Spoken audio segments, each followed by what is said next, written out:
화해의 아이라는 제목으로 하나님의 말씀 증거하도록 하겠습니다. 한 그루의 사과 나무가 있었고 그 나무를 사랑하는 소년이 있었습니다. 소년은 나무를 타고 놀았고 사과도 따먹고 그늘에서 낮잠도 자고 또 숨바꼭질 놀이도 하였습니다. 나무와 소년 모두는 너무 행복했습니다. 근데 소년이 나이가 들어가면서 나무가 혼자 있는 시간이 많아졌습니다.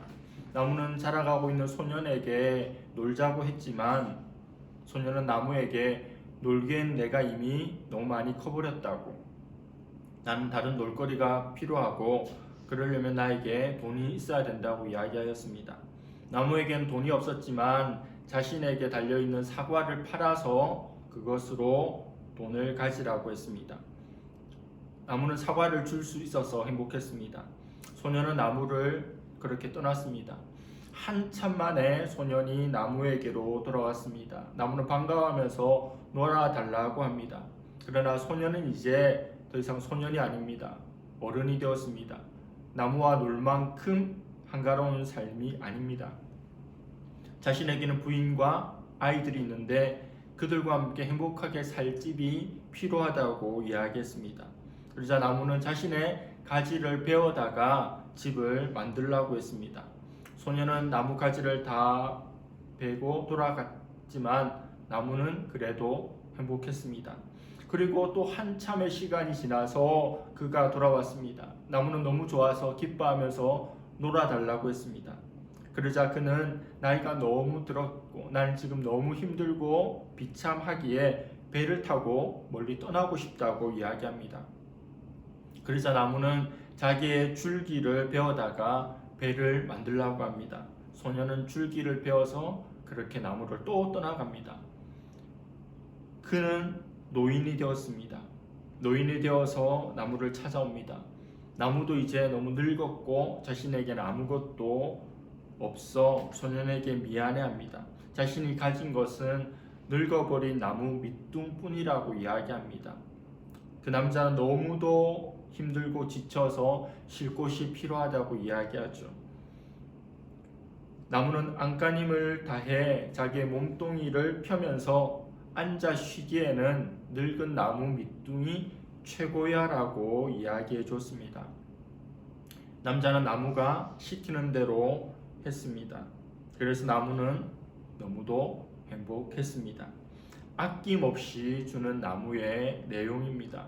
이 책을 보며 이 내용들을 보면 우리 하나님께서 우리 인생에게 정말로 아낌없이 주시는 분임을 알게 됩니다.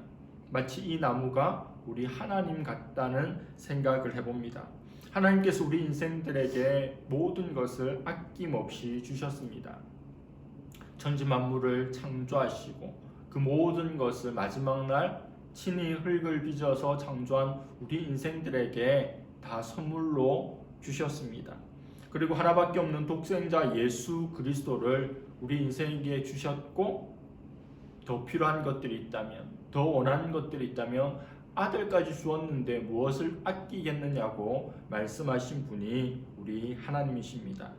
아낌없이 주는 하나님의 절정인 예수 그리스도, 그분은 어떻습니까? 예수님은 기약대로 죽으셨습니다. 6절 말씀입니다. 우리가 아직 연약할 때에 기약대로 그리스도께서 경건하지 않은 자를 위하여 죽으셨도다. 예수님께서 죽으셨는데 그냥 죽으신 것이 아니라 기약대로 죽었습니다. 기약이라고 하는 것은 정해진 때를 말합니다. 예수님의 죽으심이 이미 정해져 있었다는 겁니다. 언제 죽으실지, 어떻게 죽으실지 그 모든 것이 하나님의 섭리 안에 있었다는 겁니다. 주님은 인간이 되셔서 세상에 오셨습니다. 우리를 위해서 죽어주셨는데, 그래서 우리를 살려주셨는데 이것은 정해진 일입니다. 인류 구원이라고 하는 것이 어느 날 헐레벌떡 즉흥적으로 일어난 사건이 아닙니다. 하나님께서 아담과 하와를 만드셨는데 이들이 타락하는, 선악과를 먹고 타락하는 것을 보고는 헐레벌떡 아니 이들을 빨리 구원해야지 하면서 예수님을 준비시킨 것이 아닙니다. 하나님은 타락도 알고 계셨고 또 그 타락의 결과가 죽음이라는 것도 알고 계셨고 그 죽음의 문제를 해결하기 위해서 예수님을 이미 준비해 주셨습니다. 에베소서 1장 4절입니다. 곧 창세전에 그리스도 안에서 우리를 택하사. 하나님께서 우리를 택해 주셨습니다. 언제요? 창세전에. 천지 만물을 창조하기도 전에, 우리가 만들어지기도 전에 우리 인생을 향한 계획을 이미 갖고 계셨습니다. 우리가 생각할 수 없는 높은 수준, 깊은 수준의 하나님의 계획하심입니다. 어떻게 세상이 만들어지기도 전에 그 이전에 우리를 구원하실 것을 택하실 수 있겠습니까? 우리를 구원하실 것을 택하셨다는 것은 예수 그리스도를 죽여주실 것도 이미 계획하셨다는 거죠. 우리가 연약하여 율법을 지킴으로 어떠한 의도 이룰 수 없는 경건치 않은 존재였으나 예수님께서는 기약대로 죽어주셨습니다. 여기서 위하여라고 하는 것은 대신하여라고도 바꿀 수 있습니다. 그리스도께서 이미 정해진 대로 우리를 위해서 죽으신 것은 우리를 대신해서 죽어주신 것입니다. 내가 죽어야 하는데 그리스도께서 대신 죽어주신 겁니다. 또한 예수 그리스도의 죽음은 죄인을 위한 죽으심입니다. 7절과 8절입니다. 의인을 위하여 죽는 자가 쉽지 않고 선인을 위하여 용감히 죽는 자가 혹 있거니와 우리가 아직 죄인 되었을 때에 그리스도께서 우리를 위하여 죽으심으로 하나님께서 우리에 대한 자기의 사랑을 확증하셨느니라. 의인은 자기 자신은 의롭지만 인정이 없고 또 매사 공명정대하지만 사람들에게 쉽게 호감을 받지 못하는 존재입니다. 마치 엘리트와 같은, 그 스스로는 대단하고 훌륭하지만 많은 사람들에게 사랑을 받고 인정을 받는 것은 어려움 있는 존재입니다. 선인은 어떻습니까? 선한 존재, 의롭고 선하고 친절하고 자비로워서 다른 사람들을 도와주고 그들을 위해서 살아가는 존재입니다. 사람들을 세워주는 리더와 같은 존재입니다. 엘리트는 혼자 우뚝 솟아있는 존재라면 리더는 자기를 낮추더라도 사람들을 세워줄 수 있는 그런 존재죠. 이러한 의인, 이러한 선인을 위해서도 죽는 것은 쉽지 않습니다. 그 잘난 엘리트를 위해서도 또 대단한 리더를 위해서도 내가 대신 죽는 것은 어려운 일이죠. 그러나 주님은 선인을 위해서도 의인을 위해서도 죽으신 것이 아니라 죄인을 위해서 죽어주셨습니다. 1965년 강제구 대위는 월남 파병을 앞두고 수류탄 훈련 중에 있던 부하가 실수하여서 중대원 한가운데 수류탄을 떨어뜨리게 됩니다. 대위는 자기 몸을 던져서 그 수류탄을 자기 몸으로 맞고 터지게 되므로 자기는 죽게 되었지만 많은 사람들을 살리는 일이 있었습니다. 강제구는 대위였는데 소령으로 특진하게 되었고 많은 사람들이 그의 군인 증신을 칭송하고 찬양하고 기념비까지 세워주었습니다. 부하들을 위하여, 다른 이들을 위해서 나 하나 희생하여서 그들을 살리는 숭고한 죽음입니다. 가치 있는 모습이죠. 그러나 우리 주님은 이와 같은 죽으심으로 죽은 게 아닙니다. 주님의 죽으심은 죄인들을 위해 죽으셨습니다. 흉악한 죄인들이 교도소에 많이 있죠. 그리고 정말 악랄한 범죄자들이 매일 넘쳐나지 않습니까? 이슈가 이슈를 덮는다는 말처럼 또 다른 범죄자가 그 이전에 극악무도한 범죄자를 덮고 많은 사람들에게 이슈가 되는 겁니다. 그런 자들을 위해서 내가 희생할 수 있겠습니까? 그런 자들을 위해서 내가 대신 벌받을 수 있겠습니까? 그런 자들을 위해서 내가 대신 죽을 수 있겠습니까? 그런 악한 사람들을 보면 누구라도 나서서 그 사람에게 법정 최고형을 매겨야 된다고, 교도소에서 더 살게 해야 된다고, 신상을 탈탈 틀어서 더 이상 그런 짓을 못하게 해야 된다고 이야기하지, 그를 불쌍히 여기거나 내가 대신 벌을 받겠다고 하는 이는 찾아보기 힘듭니다. 죄인을 위해서, 악한 일을 위해서 이런 희생을 치르는 사람들은 바보 같다는 평가를 받을 겁니다. 아무런 자격도 없고 아무런 공로도 없고 아무런 소망도 가능성도 없는 우리를 위해 주님께서 죽어 주셨습니다.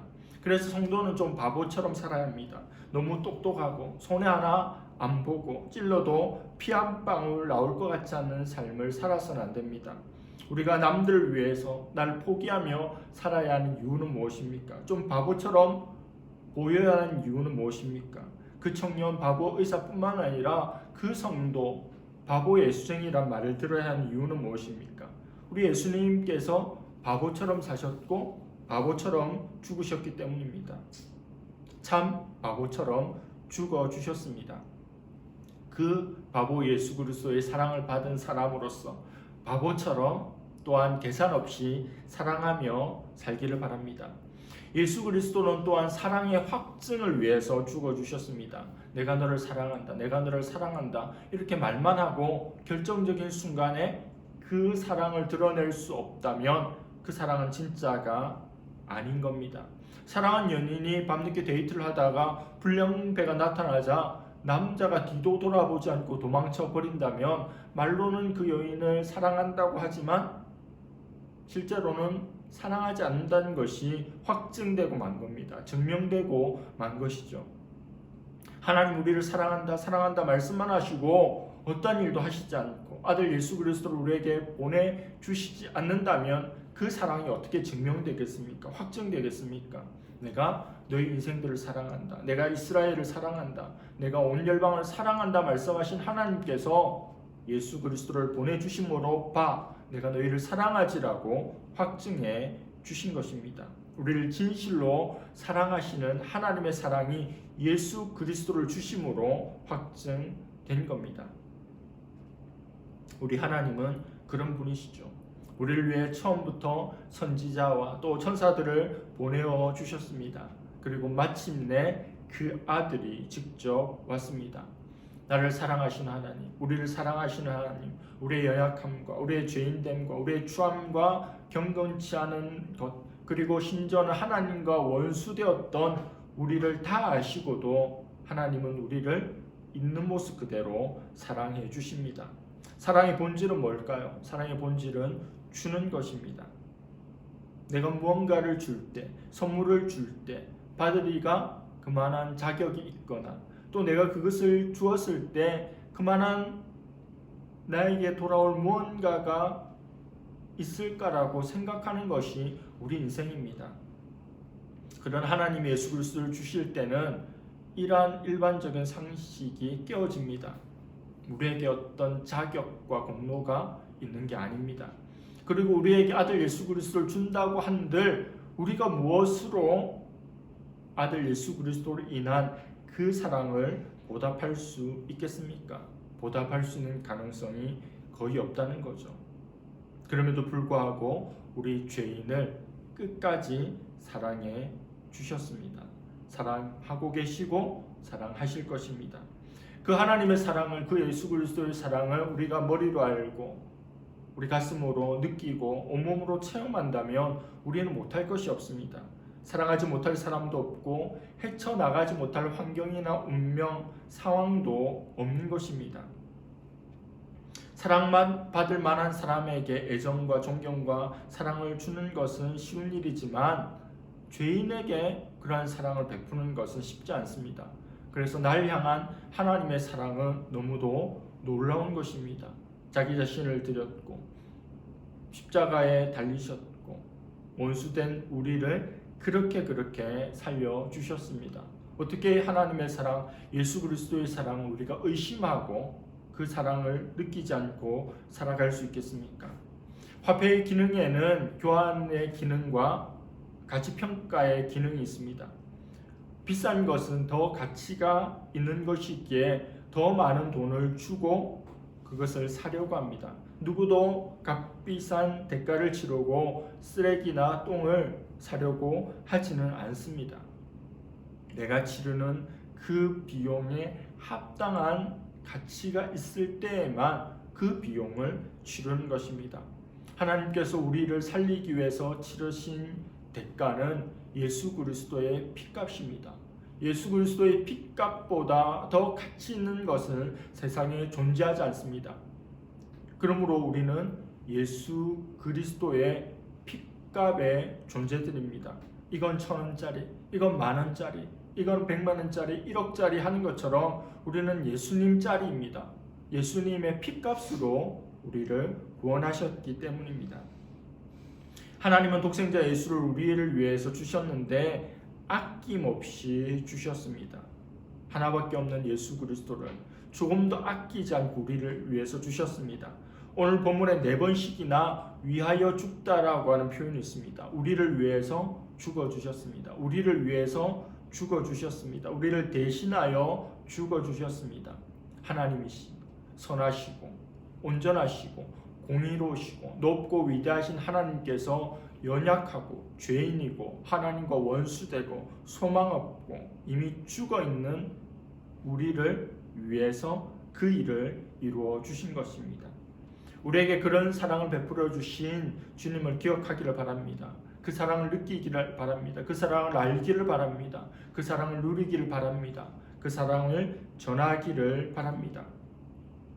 우리를 향한 하나님의 확정적인 사랑으로 예수 그리스도를 주셨고 죽이셨습니다. 우리가 예수님을 믿음으로 구원을 받도록 이신칭이 놀라운 복을 우리에게 주셨습니다. 그런데 하나님께서 예수 그리스도를 통해서 우리를 구원해 주셨을 때 그 구원 외에도 보너스와 같이 많은 복들을 우리에게 주셨습니다. 바로 하나님과의 평화입니다. 오늘 1절 말씀입니다. 그러므로 우리가 믿음으로 의롭다 하심을 받았으니 우리 주 예수 그리스도로 말미암아 하나님과 화평을 누리자. 화평은 평화로도 말할 수 있고 샬롬이라고 하는 단어가 바로 이 화평이고 평화입니다. 우리는 하나님과 평화로운 존재가 아니었습니다. 아니 하나님과 원수된 사람이었습니다. 우리도 사람 사이에 원수가 되고 결별하고 절교하고 다시는 보지 않는 사람들이 있죠. 하나님의 형상으로 창조된 우리 인생들이 하나님 말씀을 어기고 선악과를 먹고 수많은 죄를 지음으로 하나님과 관계가 틀어져 버렸습니다. 하나님과 올바른 관계를 맺으며 살아갈 수 없게 된 겁니다. 낙원을 잃어버렸죠. 신락원 했습니다. 영생을 잃어버렸습니다. 죽음이 있는 존재가 되었습니다. 하나님과 친구처럼 말할 수 있는 존재에서 하나님 앞에 감히 나아갈 수 없는 존재가 되었습니다. 수고하고 힘들고 어렵게 수확물을 얻고 또 생명을 출산하는 그런 벌도 받게 된 것입니다. 하나님과 원수되어서 하나님과의 평화의 관계가 깨어져 버려서 된 일입니다.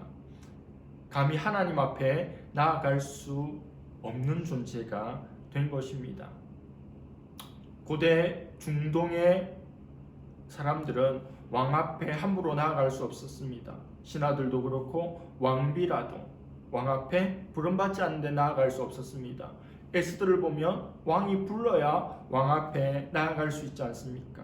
우리는 하나님 앞에 결코 나아갈 수 없는 존재였습니다. 근데 예수 그리스도께서 우리 인생과 하나님 사이에 화해를 이루어 주셨습니다. 예수님의 별명, 그분이 하신 독특한 사역이 중보입니다. 중보는 끊어진 곳을 연결하는 존재, 그것이 바로 중보입니다. 그래서 중보기도라는 표현, 남을 위해서 하는 기도를 중보기도라고 하는데 엄밀하게 신학적으로 학자들은 이 중보라는 단어를 쓰지 말고 도고기도라고 하라고 하는 겁니다. 중보는 오직 한 분이신 예수 그리스도만 할 수 있다는 겁니다. 하나님과 우리 인생의 끊어진 곳, 그 결렬된 곳에 예수 그리스도께서 들어오셔서 연결해 주신 거죠. 십자가의 그 모양처럼 하나님과 인생 사이에 다리가 되어서 연결해 주신 겁니다. 하나님께 갈 수 없었습니다. 하나님 이름 부를 수 없었습니다. 하나님 말씀 우리에게 들릴 수가 없었습니다. 그러나 예수 그리스도로 말미암아 하나님께로 가는 길이 열렸습니다. 고속도로가 열렸습니다. 지성소 안으로 들어가는데 대제사장은 두렵고 떨림으로 들어갔지만 우리는 예수 그리스도의 피로 담대함으로 지성소로 나아갈 수 있게 되었고 하나님을 아빠 아버지라고 예수님처럼 부를 수 있는 존재가 된 겁니다. 예수님으로 인해 하나님과의 관계에 평화가 이루어진 겁니다. 여러분, 하나님과 평화가 없는 분이 있습니까? 하나님과 좀 관계가 끊어진 분이 있습니까? 하나님께 실망하여서 하나님께 멀어지고 있는 이들이 있습니까?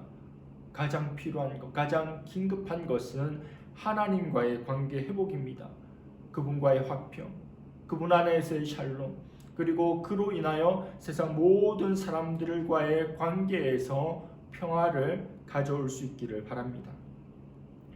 인도네시아의 식인 부족 중 하나인 사위 부족에게 사역하는 돈 리차드슨 선교사님이 계셨습니다. 하나님의 아들 예수 그리스도를 이들에게 전하고 또 이들을 복음화시키기 위해서 수고하고 애쓰지만 도무지 설명할 방법도 또 받아들이지 않는 그들 때문에 늘 힘들어하며 기도 가운데 있었습니다. 근데 어느 날 어떤 장면을 목격합니다. 사위 부족이 다른 부족과 싸움을 하는데, 전쟁을 하는데 거의 지게 되었을 때, 이제 곧 지게 되는 순간에 사위 부족의 지도자가, 족장이 상대 부족에게 자기의 아들을 내놓는 겁니다. 자기 아들을 희생제물로 그 상대 부족에게 주어서 그 아들을 죽여 제사를 드리게 하면 그 부족 사이에 평화가 이루어지는 겁니다. 그 사이 부족에서 이 주는 희생의 제물로 주는 아이, 부족의 아들을 화해의 아이라고 부르는 것을 어느 날 목격하였습니다. 그러자 그는 손뼉을 치고는 바로 이거야. 요한복음 3장 16절, 하나님이 세상을 이처럼 사랑하사 독생자를 주셨는데 이 독생자 예수 그리스도가 하나님과 여러분들, 우리 인생 사이에 원수가 되었고 대적하게 되었는데 하나님께서 화해의 아이로 예수님을 주셨다라고 설교하고 전하자 그들이 그제서야 자신들의 문화 속에서 익숙하던 것이었기에 예수 그리스도의 그 은혜를, 그분의 이 땅에 오심을 또 죽으심을 깨닫게 되었다는 것을 선교사의 숙이 화해의 아이에서 보게 되었습니다.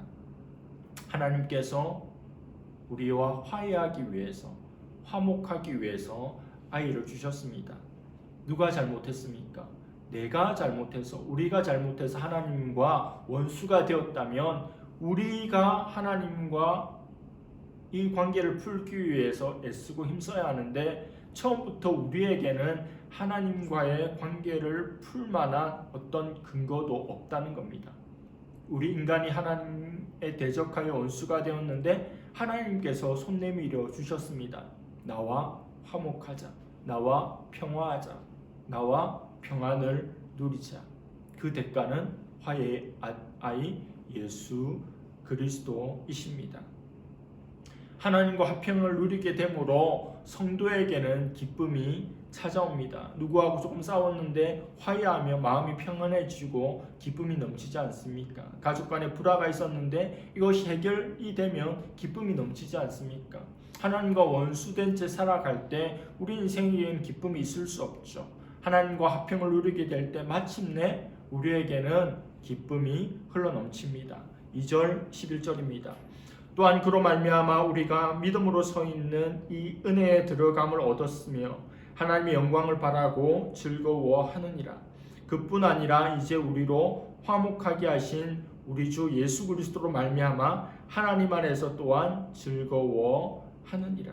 하나님께서 우리를 구원해 주셨습니다. 예수 그리스도를 기약대로 보내주셨습니다. 우리를 위해 죽여주셨습니다. 그러하심으로 우리를 향한 하나님의 사랑을 확증해 주셨습니다. 이 모든 일을 통해서 우리를 구원해 주셨고 구원으로 말미암아 하나님과의 불편했던 관계, 원수되었던 관계에 평화가 찾아오게 되었고 그 평화로 인해 우리에게는 기쁨이 넘치게 되었습니다. 한국의 성도들은 다른 나라의 그리스도인들에 비해서 잘 웃지 않고 근엄하게 예배를 드리는 성향이 있습니다. 한국을 방문한 외국의 목사님이 한국 목사님에게 예배 후에 성도들의 상황을 놓고 질문합니다. 왜 한국의 성도들의 표정은 이렇게 어둡습니까? 그러자 목사님 얼떨결에 또 둘러댄다고 하는 것이 이렇게 이야기했습니다. 예수님의 십자가의 고난을 늘 묵상하기 때문에 표정이 그렇습니다. 그러자 그분은 더 의아한 표정으로 주님이 부활하셨다는 것을 모르는 모양이군요 라고 말했다고 합니다. 하나님께서 우리에게 주신 기쁨을 회복하기를 바랍니다. 기쁨을 표현하기를 바랍니다. 기쁨을 즐거워하고 그것을 누릴 수 있는 우리 모두가 될 수 있기를 간절히 바랍니다. 기도하겠습니다. 하나님 아버지 감사합니다. 우리를 위하여 하나밖에 없는 독생자 예수 그리스도를 기약대로 아낌없이 죽여주심으로 우리를 향한 하나님의 사랑을 확증케 하여 주시니 감사합니다. 믿음으로 구원을 얻게 하여 주시고 하나님과 원수된 우리에게 진정한 평화를 주심을 감사합니다. 하나님과 화해함으로 인하여 우리에게 또한 넘치는 기쁨도 주심을 감사합니다. 구원받은 자로서 하나님과 화평을 누리고 세상과 화해하며 또 우리 속에 흘러넘치는 기쁨으로 일상을 살고 신앙하며 하나님 앞에 예배드릴 수 있는 우리 모두가 되게 하여 주시옵소서. 감사드리며 예수님의 이름으로 기도드립니다.